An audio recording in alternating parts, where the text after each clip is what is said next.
Estoy extremadamente agradecido con el Señor por estar con ustedes, por estar en este bello lugar, en este bello país. Ha sido la verdad una experiencia muy especial, única. He disfrutado muchísimo de estar con los jóvenes, con los niños, con ustedes entre semana. Y es la verdad que triste tener que pensar de que tengo que regresar ya esta mañana, en realidad, de vuelta a Estados Unidos y tengo que continuar el trabajo, pero me voy muy contento de haber podido conocer aquí a toda la iglesia, por supuesto, también a los líderes de la iglesia, a su pastor, y espero que Dios pueda seguir usando de manera especial a esta congregación, a este colegio también, para la formación de muchachos, de señoritas, de jóvenes, de niños en los caminos de Dios. Quiero decirles que me voy contento, también triste, y eso significa que aprecio mucho su país. Y voy a pedir, si me permiten, bajarme un poquito hasta abajo, porque me siento muy alejado desde aquí. Aparte que ya, aunque no lo crean, debería usar lentes. Y tal vez la próxima vez me van a ver con lentes, porque ya no puedo discernir si están atrás frunciendo, o si están sonriendo, o si están dormidos. Así que tengo que estar seguro de que pueda verlos. Así que voy a acercarme un poquito más y vamos a poder compartir de la palabra de Dios. Quiero agradecer también, por supuesto, a la familia Castro, al hermano José, a la hermana Cid, que fueron instrumentos de poder gestionar también la invitación, y la verdad que he gozado tanto. Esta mañana tuve la oportunidad también, si alguno estuvo despierto a las 5 de la mañana, también pude unirme a la radio, al programa En Camino o Rumbo a la Iglesia.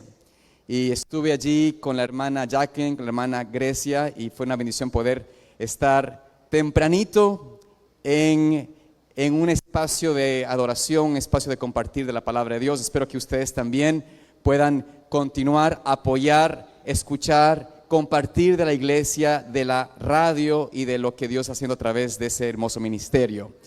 En esta mañana quiero, antes de abrir la palabra de Dios, quisiera invitarles a que me acompañen inclinando su rostro conmigo para tomar una palabra de oración.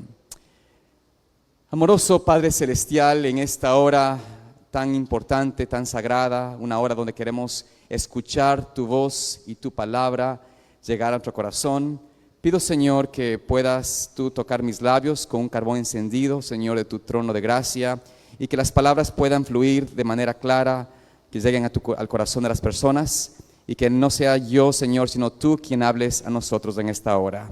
Acompáñanos y bendícenos, y pedimos todo esto en el nombre de Jesús. Amén. Quisiera que me acompañen a un pasaje en la Escritura, y en esta mañana vamos a tratar de compartir de lo que la palabra de Dios quisiera en realidad que podamos experimentar, y es el poder de la fe, el poder de la fe, de vivir en esa experiencia con el Señor. Y para poder comprender, poder entender lo que significa el poder de Jesús en nuestras vidas, poder vivir, estar viviendo por fe, tenemos que, por supuesto, iniciar a este pasaje que la lectura bíblica nos mandó, que fue Apocalipsis 14:12, un pasaje conocido, importante, relevante, porque nos presenta en el Apocalipsis el resultado, la experiencia de aquellos que están o serán de los santos de Dios, los que permanecen firmes, los que no claudican, los que no se echan para atrás, los que no se desvían, los que siguen adelante y son los llamados a ser los santos del Señor. Dice allí la palabra de Dios, Apocalipsis 14:12, aquí está la paciencia de los santos. Aquí están los que guardan los mandamientos de Dios y la fe de Jesús. Notamos aquí que de alguna forma estas personas tienen que tener esa experiencia de confiar, de tener paciencia, de haber soportado, sobrellevado todo tipo de tribulación, de lucha, de congoja en esa tierra, y ellos son los que han logrado obtener o experimentar no la fe en Jesús únicamente, sino en realidad experimentar la fe de Jesús. Hay una diferencia entre esas dos expresiones.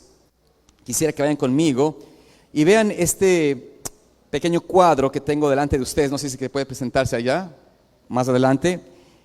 Veamos, comparemos brevemente cuál es este concepto de fe en Jesús versus fe de Jesús. Porque muchas personas, muchos cristianos, individuos que van a la iglesia, gente religiosa que conoce, que escucha, que dicen afirmar que creen en Cristo, que creen en Él, que tienen fe en Jesús. Pero ¿hay alguna diferencia entre fe en Jesús y fe de Jesús? Brevemente veamos si hay diferencias. La primera, cree en Jesús. El que tiene fe en Jesús, cree en Jesús. Claro que sí. El que tiene la fe de Jesús, también cree en Jesús. El que tiene fe en Jesús, acepta a Jesús. Sí, acepta su sacrificio, profesa tener la certeza de que Él vivió, que Él murió y que Él resucitó. Fe en Jesús significa eso. Creer, aceptar que Jesús vino en carne, que no es una historia inventada, que es una realidad. Así que acepta a Jesús como Salvador. También el que tiene fe de Jesús, acepta a Jesús. Sin embargo, hasta ahí las similitudes. Porque hay una diferencia entre creer en y creer o tener de Jesús, la fe de Jesús.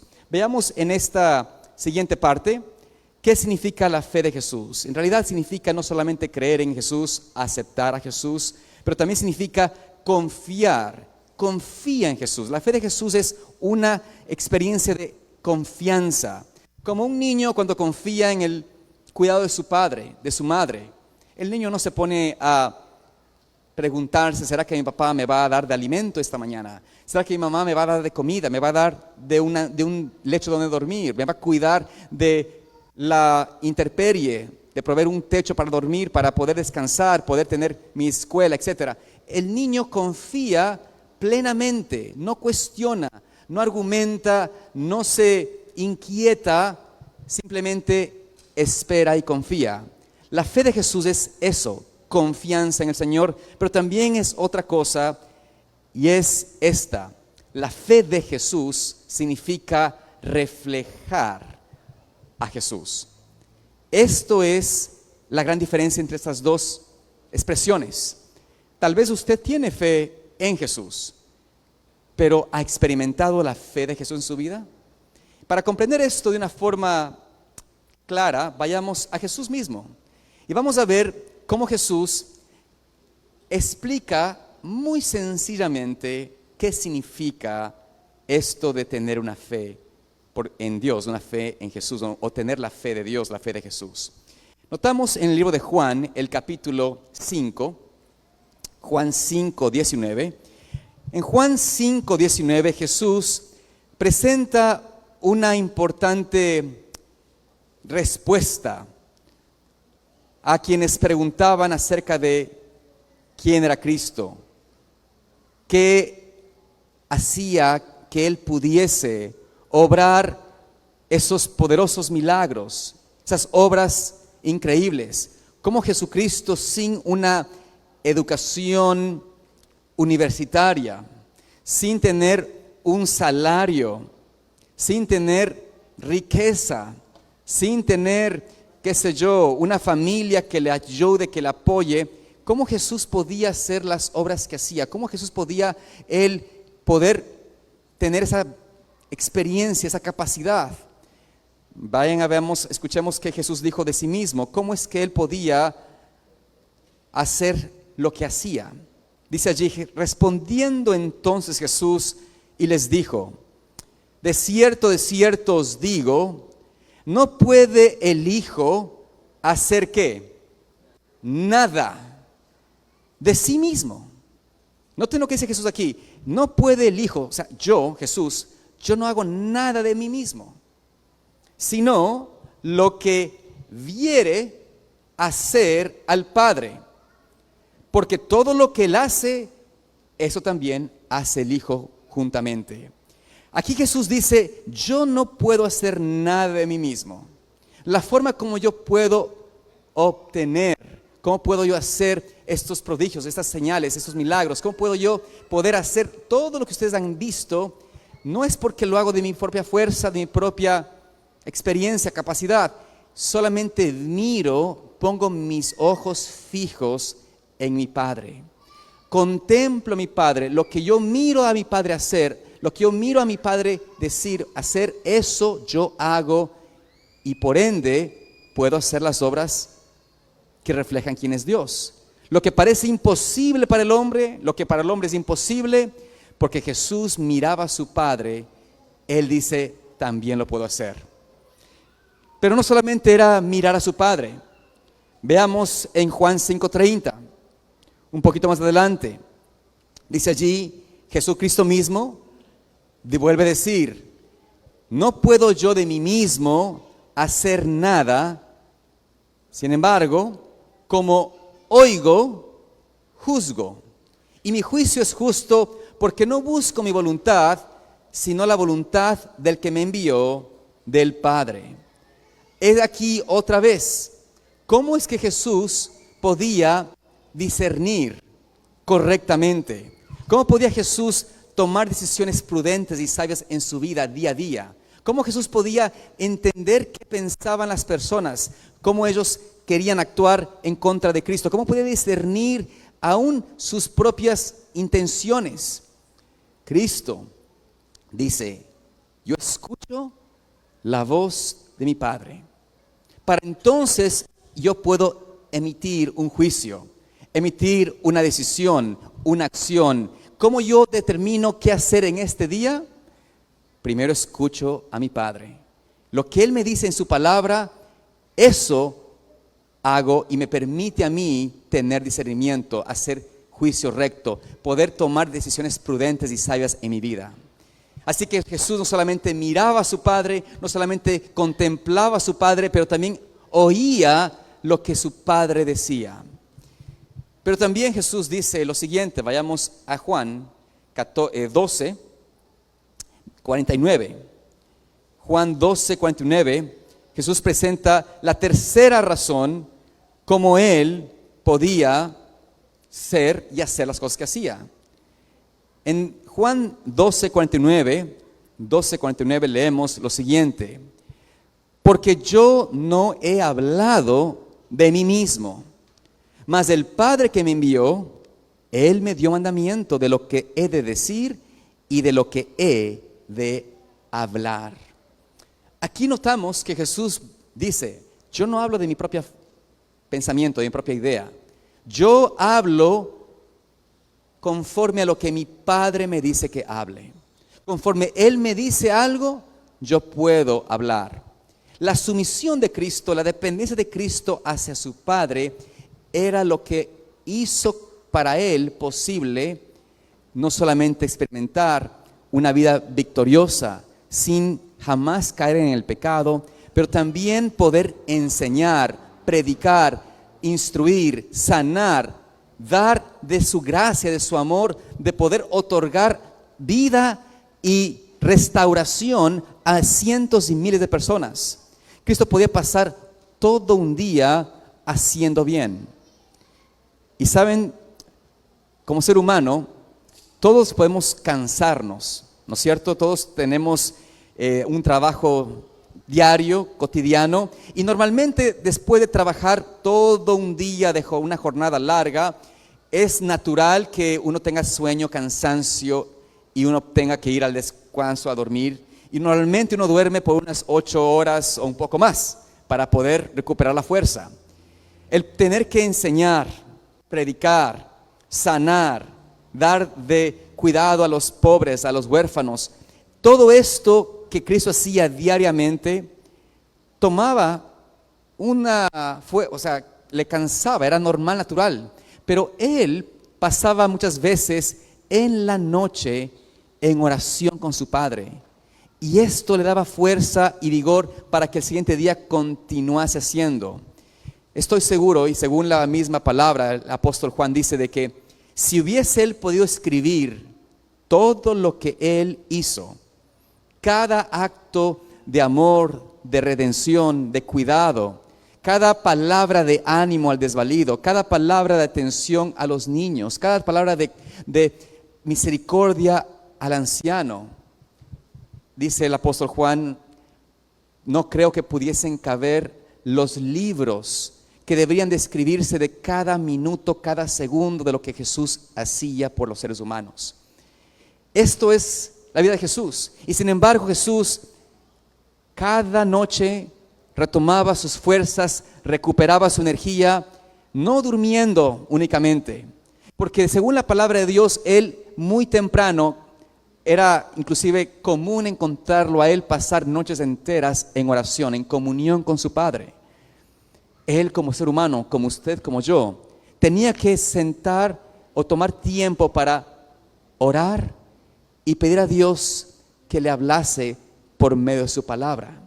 Cristo mismo dijo, yo vine es a confirmar lo que mi Padre ha dicho, la palabra de Dios, a confirmar los mandamientos de Dios. Él no vino a cambiar, a añadir, a tomar algo nuevo. Él simplemente vino a expandir, a mostrar, a afirmar lo que se había dicho en el pasado.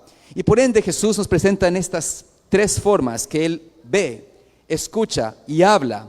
Y por eso Él nos invita en Filipenses 2, 5 al 8, esta invitación de empezar a tener la misma experiencia que Cristo.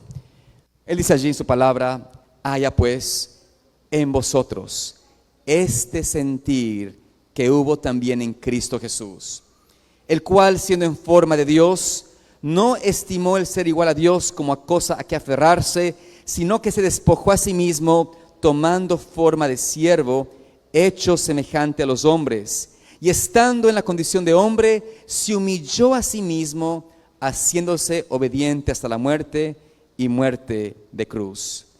Aquí vemos que Cristo nos dice, nos invita, haya en ustedes el mismo sentir. Esta palabra sentir es la palabra relacionada a la mente, al entendimiento, al pensamiento. Hay en ustedes, hay en mí el mismo pensamiento, la misma manera de actuar, de pensar que hubo en Cristo Jesús. ¿Qué es lo que presenta este versículo? Que Él, siendo Dios, se somete voluntariamente a la dirección de Dios, al plan de Dios. Es decir, tomar la forma de siervo, de hombre. Sometimiento a tal punto que si la muerte en la cruz era la única forma de redimir al hombre, Él hizo justamente eso. Aceptó someterse a la indicación y dirección del plan de Dios, 100%. No se salió ni a la derecha ni a la izquierda, no tomó un atajo, no tomó un desvío, no hizo más fácil. Él podía haber dicho, pero bueno, si tengo que ir a la tierra, que llegue como rey, que tenga siervos, que tenga súbditos, que tenga alimento seguro. Pero Él tomó la forma de alguien en pobreza, de alguien que tendría desprecio, rechazo, alguien que experimentaría todo tipo de vicisitudes, de dificultades, de tribulaciones, hasta lo sumo. Y este era el mecanismo, la única forma. En su infinita sabiduría, Dios diseñó que el plan de redención era de esa única manera. Y Cristo dice, para yo poder hacer esto, tengo que someterme a esa dirección, lo voy a hacer. No voy a cuestionar, no voy a tomar una línea diferente, una idea diferente, voy a seguir plenamente el camino de Dios. Y vamos allí entonces a ver cómo Jesús puso en acción esto en la manera de vencer. Vayamos al libro de Mateo, capítulo 4, versículo 3. Aquí es donde vemos cómo el Señor Jesús es llevado al desierto a ser probado. El Espíritu Santo, que es la tercera persona de la deidad, lo lleva al desierto a probar si es que lo que Jesús había dicho o lo que Él pensaba hacer era una realidad. ¿Se sometería Dios, Jesucristo como Dios, a su Padre y no usaría su poder, no usaría su razonamiento, su inclinación, su necesidad a tratar de salir de la tentación? ¿Cómo Jesús enfrenta y obtiene victoria en la tentación? Vamos a ver, en el capítulo 4, versículo 3 de Mateo, vemos allí lo que dice la palabra de Dios. Y vino a él el tentador y le dijo: si eres hijo de Dios, di que estas piedras se conviertan ¿en qué? En pan. Tenía hambre. Estaba 40 días en ayuno. Era natural, era normal, era físicamente necesario probar alimento. Y ahí Cristo tiene una tentación de un ser que se aparece como ángel de luz. Él se presenta como un ángel enviado por Dios a suplir la necesidad de Cristo y le hace la pregunta: mira, si eres hijo de Dios, convierte esas piedras en pan. Haz eso. Yo no sé si ustedes alguna vez han tenido esa tentación. Creo que ninguno, porque no tenemos ese poder, por decirlo así, de tener que convertir piedras en pan. Pero cuando uno tiene hambre, cuando uno tiene realmente un hambre y tiene necesidad, es importante suplir esa hambre, esa necesidad. Uno tiene que comer y se aferra a esa necesidad. Cristo aquí está pasando hambre, está pasando necesidad, y el tentador le hace esta inclinación, y Cristo pudiese haber escuchado esa tentación. Pero había él aprendido a que lo que su padre le dice que hable, eso es más importante que lo que ingresa en la boca. Había aprendido de que para poder él entender o tener una experiencia de victoria, tenía que aprender a esperar que el Señor le dijese qué hacer, qué hablar, qué decir, antes de ni siquiera comer algo en su sistema. Preguntemos nosotros en qué manera usted y yo vivimos nuestra vida día a día. Seamos honestos.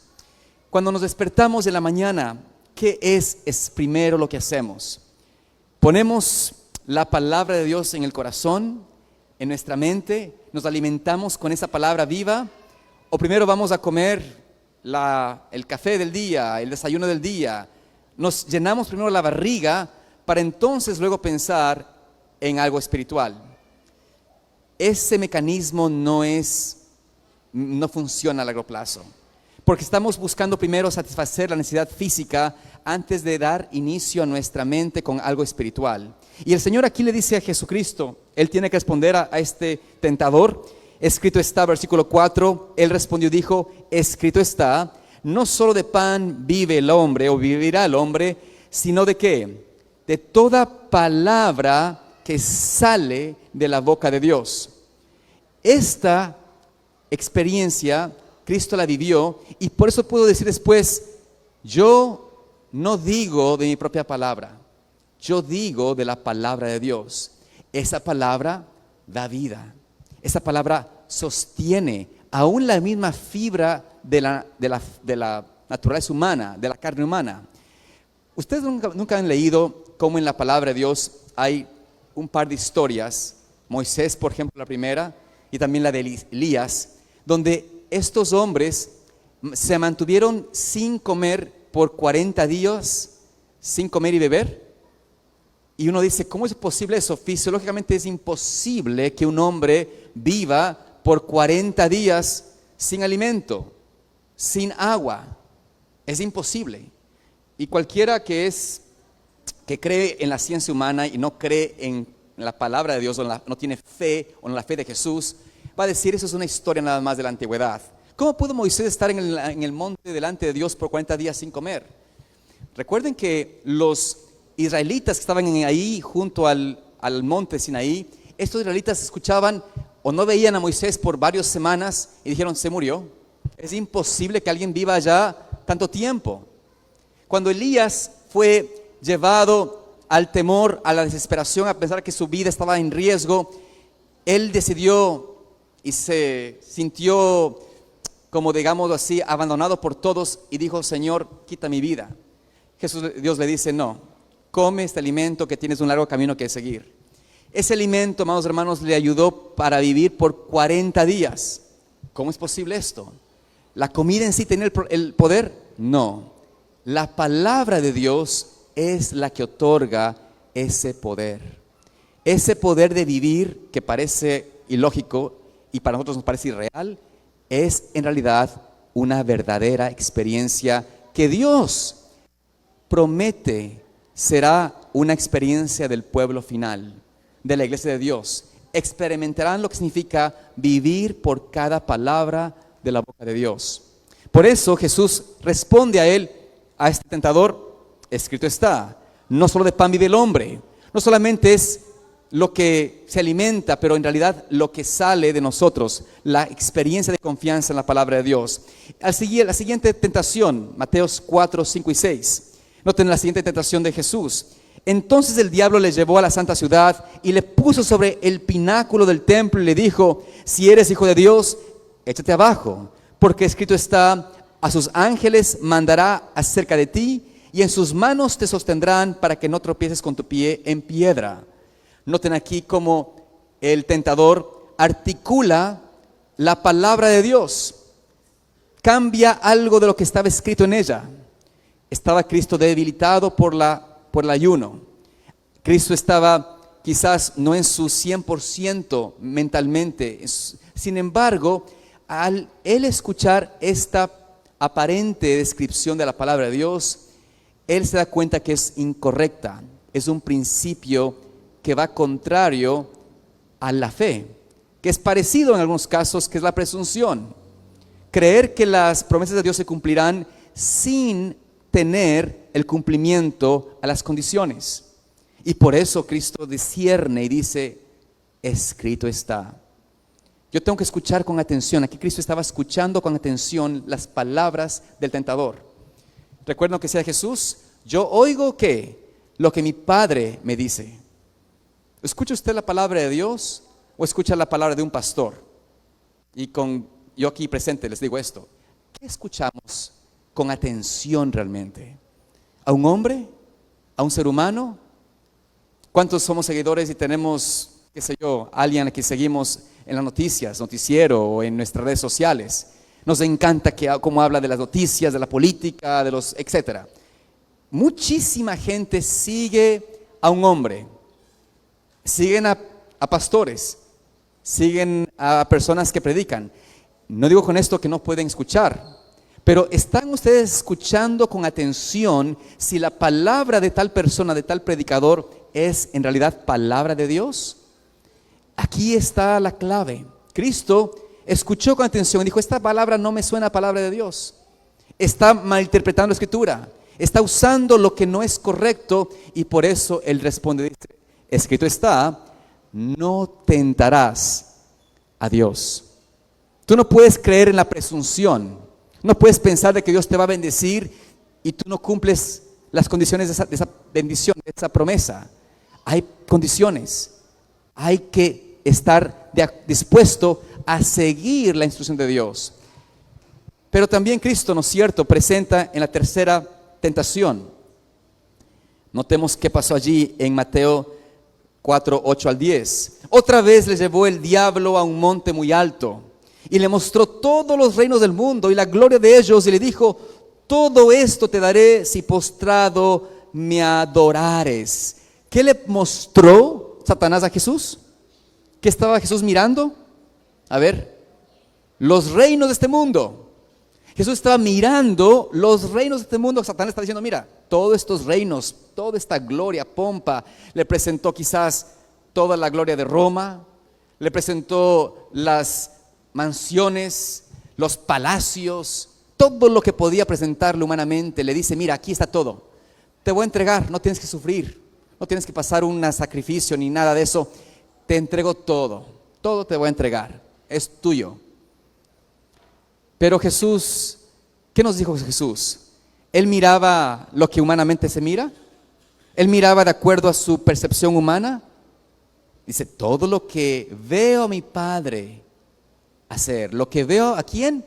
A mi Padre hacer, eso yo hago.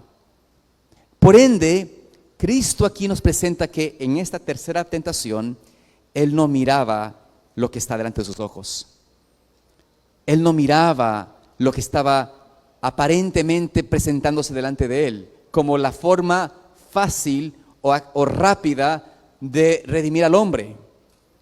Él estaba mirando lo que el Padre miraba, a un ser que usurpó un planeta que le pertenece a Dios, a un ser que deseó desde el inicio en el cielo de esa rebelión, de recibir la adoración que solo le pertenece al Hacedor y al Creador, al Dios Todopoderoso. Y por ende Jesús responde en esta tentación con estas palabras, versículo 10. Entonces Jesús le dijo: vete, Satanás, porque escrito está: al Señor tu Dios adorarás y a Él solo servirás. Esta es la manera como Cristo tenía victoria en su experiencia aquí en la tierra. Él escuchaba con atención, Él hablaba la palabra de Dios, Él miraba cómo el Señor actúa, cómo el Señor obra, cómo el Señor es. Y por eso Él pudo decir a cada tentación, y cada tentación es el principio, tiene una base de toda tentación que podemos tener en nuestra vida. No me importa cuál ustedes puedan pensar, cuál tentación ustedes tengan esa lucha o ese conflicto, no importa cuál sea, si es orgullo, si es vanidad, si es algo de alguna adicción, algún vicio, alguna cuestión acariciada, todas estas cosas, no importa cuáles sean, pueden ser vencidas en base a esos tres principios. Voy a mirar como Jesús mira. Voy a escuchar como Jesús escuchó. Voy a hablar la palabra de Dios. Voy a alimentarme primeramente con el Señor. Y por eso Él nos invita en su palabra.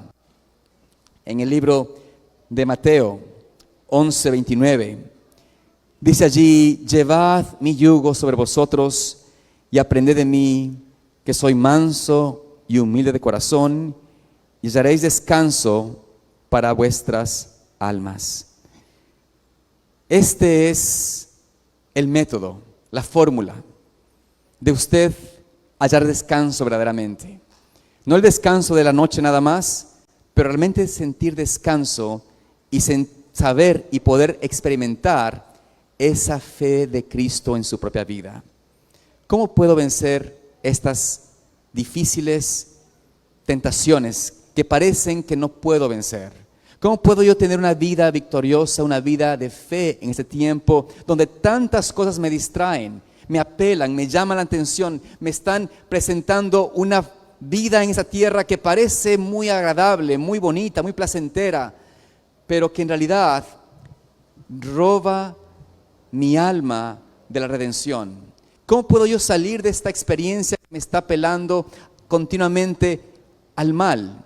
¿Cómo puedo yo vencer esas aparentes montañas de mis debilidades? Cristo dice: llevad mi yugo.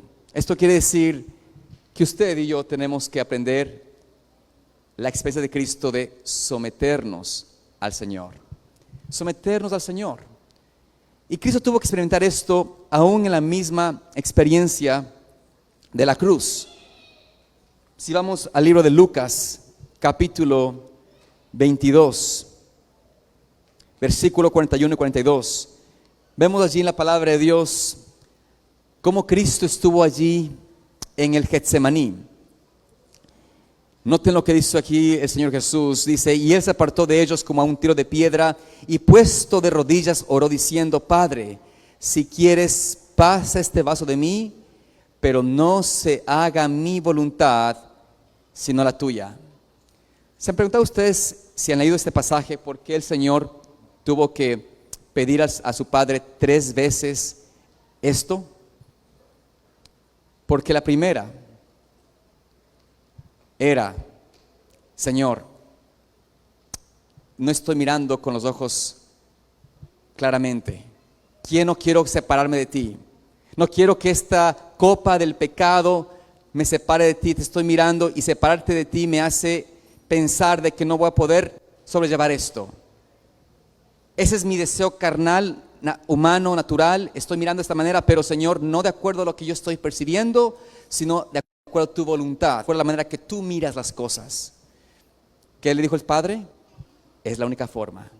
Luego vuelve el Señor a suplicar: Padre, estoy escuchando que la tentación de Satanás me está diciendo a mí que si yo cedo mi voluntad, mi vida por los hombres, por esos pecadores, por aquellos que están alrededor mío, que me van a maltratar, que me van a rechazar, que millones de personas van a despreciar mi sacrificio, que no vale la pena morir por esta raza caída, y que si es que muero, si es que yo llego a caer en el sepulcro por el pecado que se pone sobre mí, no saldré de la tumba. Eso escucho de Satanás. ¿Qué me dices tú? El Padre le dice, es la única manera. Tienes que entregar tu vida.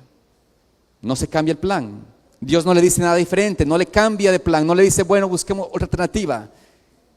Por tercera vez Cristo le dice, Señor, Padre, quita de mí esta copa. No puedo mirar, no puedo obrar, no puedo pensar en este peligro de lo que estoy haciendo por estos hombres. Siento que me has abandonado, que esto separará de mí tu misma palabra, tu misma esencia. Entraré en la muerte, que es algo desconocido para Dios. ¿Saben lo que es que Dios tenga que experimentar lo que es completamente ajeno a Él? Porque Dios es vida en sí misma. Tener que Él experimentar algo ajeno es algo que Él no quería pasar. No quería pasar, no porque tenía miedo a la muerte en sí misma, pero a la separación eterna. No es la muerte de usted y yo, hoy podemos tener de donde tenemos edad, nos da una enfermedad, un accidente y morimos. Es la separación eterna, la muerte segunda que tenía que experimentar Dios. Esto no era lo que Él deseaba hacer. Y sin embargo el Padre le dice, he hablado, esta es la manera, es la única forma, debes hacerlo. Esto no era algo que Él sentía humanamente, que era en base al sentimiento, a lo que Él percibía. Noten cómo nos dice este hermoso libro, Él dice a todas las gentes, la página 704. Dice ya allí, entre las terribles tinieblas, aparentemente abandonado de Dios, Cristo había apurado las últimas heces de la copa de la desgracia humana. En esas terribles horas había confiado en la evidencia que antes recibiera de que era aceptado por su Padre. Conocía el carácter de su Padre, comprendía su justicia, su misericordia y su gran amor. Por la fe confió en aquel a quien había sido siempre su placer obedecer. Y mientras sumiso se confiaba a Dios, desapareció la sensación de haber perdido el favor de su Padre. Por la fe, Cristo venció. Cristo venció por la fe. Su propia experiencia para entrar en el Calvario, aceptar la separación de su Padre, aceptar que tenía que recibir la ira de Dios como el pecado encarnado. Tomar sobre sí tus pecados, mis pecados, significaba que Él tenía que experimentar esa separación de su Padre y experimentar esa ira que caerá sobre todo transgresor. Por eso, Él tuvo que no aferrarse a los sentimientos humanos, a su limitación como hombre, tuvo que aferrarse por la fe a la promesa de su Padre de que su sacrificio valdría la pena, y aunque no tenía evidencia palpable de ello, se aferró a la fe viva en su Padre. Por eso, en el libro de Hebreos, el capítulo 12, versículo 2, no sé si ustedes han leído ese pasaje, pero ese pasaje hace referencia a quién realmente es el autor de la fe. Dice, fijo los ojos en Jesús, autor y consumador o perfeccionador de la fe, quien en vista del gozo que le esperaba sufrió la cruz, menospreció la vergüenza y se sentó a la diestra del trono de Dios.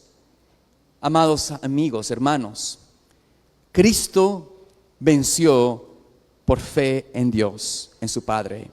Cristo nos dice que también en el tiempo final todos sus hijos, sus santos, tendrán esa misma fe de Jesús. No simplemente un concepto teórico, intelectual, pero una experiencia de victoria, de vida. Permítanme compartir con ustedes esta última cita que se encuentra en página 105 del Desierto de las Gentes, donde dice la palabra inspirada: así podemos nosotros resistir la tentación y obligar a Satanás a alejarse. Jesús venció por la sumisión a Dios y la fe en Él, y mediante el apóstol nos dice: someteos pues a Dios, resistid al diablo, y de vosotros huirá.